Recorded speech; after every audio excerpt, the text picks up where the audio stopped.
ஓட்டமாவடியிலே நாங்கள் வெற்றி பெற்ற சபையை கூட எங்களுடைய ஒருவரை நீங்கள் 2 பேரும் சேர்ந்து சேமனாக ஆக்கி அங்கே அந்த சபை அமைத்துக் கொண்டீர்கள். அது இந்த நாட்டிலே வரலாற்றில் இல்லாத ஒன்று நடந்திருக்கிறது. இனி இவ்வாறு இருக்கின்ற பொழுது ஏன் நீங்கள் இந்த விஷயத்தை மட்டக்களப்பு மாவட்டத்திலே ஒரு வீட்டுக்குள்ளே இருந்து பேசக்கூடாது? இந்த சபையிலே கொண்டு வந்து பேசித்தான் இதை நீங்கள் தீர்க்க முடியுமா? இது முடியக்கூடிய வரலாறு இவ்வாறான பிரச்சனைகள் தீர்க்கப்பட்டிருக்கிறதா? மக்களை ஏமாற்ற வேண்டாம். எனவே நான் சொல்லுகிறேன், நாங்கள் தயாராக இருக்கிறோம். கல்வி சமூகத்தையும் அரசியல் பிரமுகர்களும் ஒன்று சேர்ந்து இந்த பிரச்சனையை தீர்த்துக் கொள்வோம். எனவே இதை தீர்க்கின்ற பொழுதுதான் அரசாங்கத்தால் செய்யும். அரசாங்கத்துக்கு தேவை இந்த பிரச்சனை தொடர வேண்டும். இந்த 2 சமூகமும் அடிபட வேண்டும். அது இந்த அரசாங்கமா எந்த அரசாங்கம் இருந்தாலும் அதைத்தான் செய்வார்கள். எனவே முஸ்லிம் தமிழ் சமூகம் ஒன்றுபடாத வரை அது கல்முனை பிரச்சனை. ஒரு நாட்டில் இந்த நாட்டிலே தமிழீழம் கேட்டு போராடினீர்கள். சமஸ்தி கூட வேண்டாம் என்று சொன்னவர்கள் இன்று கல்முனை பிரச்சனையும் இந்த மாதிரியான சின்ன பிரச்சனைகள் தான் இந்த நாட்டில் இருக்கின்ற பெரிய தமிழ் சமூகத்துக்கான பிரச்சனையாக பேசப்படுகிறது. Honorable Member Ishad Baduddin, you have 2 minutes. பிஸ்மில்லாஹிர் ரஹ்மானிர் ரஹீம். கௌரவ ஹிஸ்புல்லா அவர்கள் கொண்டு வந்திருக்கின்ற இந்த பிரேரணையிலே சம்பந்தமாக தமிழ் தரப்பு, அதே போல முஸ்லீம் தரப்பு, அதே போல ஆளுங்கட்சி எல்லோரும் உங்களுடைய கருத்துக்களை சொல்லிக் கொண்டிருக்கிறீர்கள். இந்த விஷயத்திலே இதிலே அநீதி இழைக்கப்பட்டிருக்கிறது என்பதை நாங்கள் உணர்ந்து ஆக வேண்டும். 2002ஆம் ஆண்டு ஒன்றை உருவாக்குகின்ற பொழுது அது அந்த பிரதேசத்துடைய இனம், மதம், அதே போல் அங்கே வாழ்கின்ற மக்கள் எல்லாருடைய அந்த விடயங்கள், இருப்பு எல்லாவற்றையும் பார்த்து அதை செய்திருந்தால் இந்த மாதிரியான ஒரு பிரச்சனை இன்று வந்திருக்காது.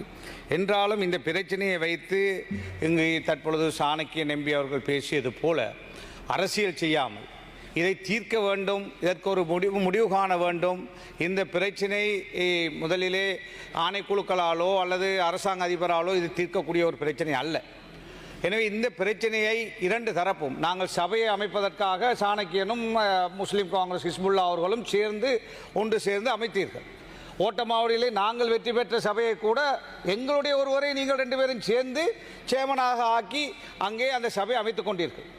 அது இந்த நாட்டிலே வரலாற்றில் இல்லாத ஒன்று நடந்திருக்கிறது. இனி இவ்வாறு இருக்கின்ற பொழுது ஏன் நீங்கள் இந்த விஷயத்தை மட்டக்களப்பு மாவட்டத்திலே ஒரு வீட்டுக்குள்ளே இருந்து பேசக்கூடாது?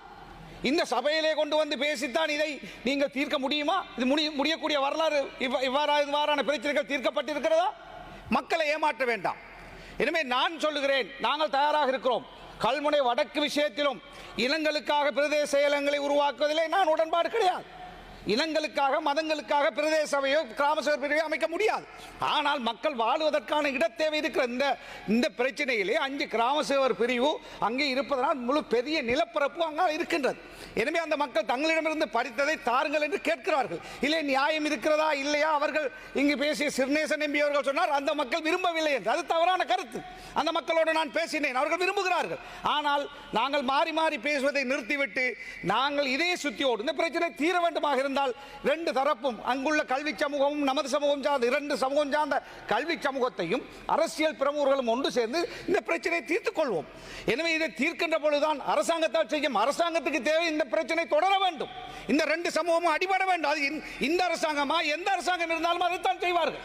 எனவே முஸ்லிம் தமிழ் சமூகம் ஒன்றுபடாத வரை அது கல்முனை பிரச்சனை. ஒரு நாட்டில் இந்த நாட்டிலே தமிழீழம் கேட்டு போராடினீர்கள். சமஸ்தி கூட வேண்டாம் என்று சொன்னவர்கள் இன்று கல்முனை பிரச்சனையும் இந்த மாதிரியான சின்ன பிரச்சனைகள் தான் இந்த நாட்டில் இருக்கின்ற பெரிய தமிழ் சமூகத்துக்கான பிரச்சனையாக பேசப்படுகிறது. எனவே நான் அன்பாக சொல்லுகிறேன், முஸ்லிம் காங்கிரஸ் தலைவர், நாங்கள், நீங்கள், அதே போல சுமந்திரன், அதே போல சாணக்கியன், எங்களுடைய கோடீஸ்வரன் எல்லாருமாக இருந்து நாங்கள் பேசுவோம். எங்களுக்குள்ளே பேசுவோம். நாங்கள் ஒரு முடிவுக்கு வருவோம். நாங்கள் இதை விட்டுவிட்டு இங்கே வந்து நமது மக்களை காட்டிக் கொடுத்தும் அடுத்த தேர்தலிலே வாக்கு பெறுவதற்காக சமூகத்தை விட்டு பிழைக்கின்ற அரசியலை விட்டு விடுவோம். எனவே நாங்கள் தயாராக இருக்கிறோம். விட்டு கொடுப்போடு பேசுவதற்கு தயாராக இருக்கிறோம். எனவே ஒன்றுபடுங்கள். இந்த பிரச்சனையை எவ்வாறு தீர்ப்பது என்பதை 2 சமூகங்களும் அரசியல் தலைமைகளும் ஒன்றுபட்டு தீர்ப்போம் என்று கூறுவதோடு, அதே போல கோடீஸ்வரனும் அண்மையிலே பேசியிருந்தார்.